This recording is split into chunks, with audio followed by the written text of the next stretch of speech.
মনে হচ্ছে পলাতক অ্যালান ওয়াকারের একটি নতুন প্রকল্প বা গান হতে পারে যা আমার শেষ আপডেটের পরে প্রকাশিত হয়েছে। জানুয়ারি 2024 এই আমার শেষ আপডেট হিসাবে।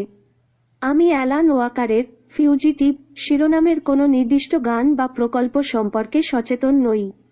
যদি এটি একটি সাম্প্রতিক প্রকাশ বা ঘোষণা হয়, আমি পরামর্শ দিচ্ছি অ্যালান ওয়াকারের official social media channel, streaming platform বা পলাতক এবং এর সাথে সম্পর্কিত বিষয়বস্তুর সর্বশেষ তথ্যের জন্য সংবাদ উৎসগুলি পরীক্ষা করে দেখুন।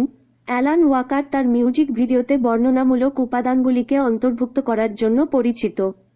প্রায়শই তার ট্র্যাকগুলির সাথে দৃশ্যমান চিত্তাকর্ষক গল্প তৈরি করে। উদাহরণস্বরূপ, ফ্যাড এর জন্য তার মিউজিক ভিডিওতে আমরা একটি অল্পবয়সী মেয়ের সাথে জড়িত একটি গল্প দেখতে পাই যে আলোকে নিয়ন্ত্রণ ও পরিচালনা করার ক্ষমতা রাখে। তার চারপাশের জগৎ থেকে বিচ্ছিন্ন এবং সংযোগ বিচ্ছিন্ন বোধ করে। তিনি নির্জন ল্যান্ডস্কেপের মধ্য দিয়ে একটি যাত্রা শুরু করেন। অবশেষে তার উপহার ভাগ করে নেওয়া অন্যদের সাথে সান্ত্বনা এবং সংযোগ খুঁজে পান। এই আখ্যানটি গানে উপস্থিত একাকিত্ব এবং আকাঙ্ক্ষার বিষয়বস্তুর পরিপূরক।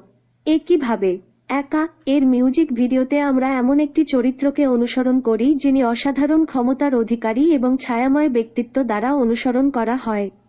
পুরো ভিডিও জুড়ে আমরা নিজের মধ্যে শক্তি আবিষ্কার করার সময় ক্যাপচার এড়াতে নায়কের সংগ্রামের সাক্ষী। ভিজুয়ালগুলি গানের আবেগপূর্ণ গুণাবলীকে প্রশস্ত করে এবং সামগ্রিক অভিজ্ঞতার গভীরতা যোগ করে। যদিও এই মুহূর্তে অ্যালান ওয়াকারের সাথে যুক্ত পলাতক শিরোনামের একটি নির্দিষ্ট অ্যানিমেটেড গল্প নাও থাকতে পারে, তার সঙ্গীত ভিডিওগুলিতে প্রায়শই আকর্ষক আখ্যান থাকে যা দর্শকদের উপস্থাপিত থিমগুলির সাথে ব্যাখ্যা করতে এবং জড়িত হতে আমন্ত্রণ জানায়।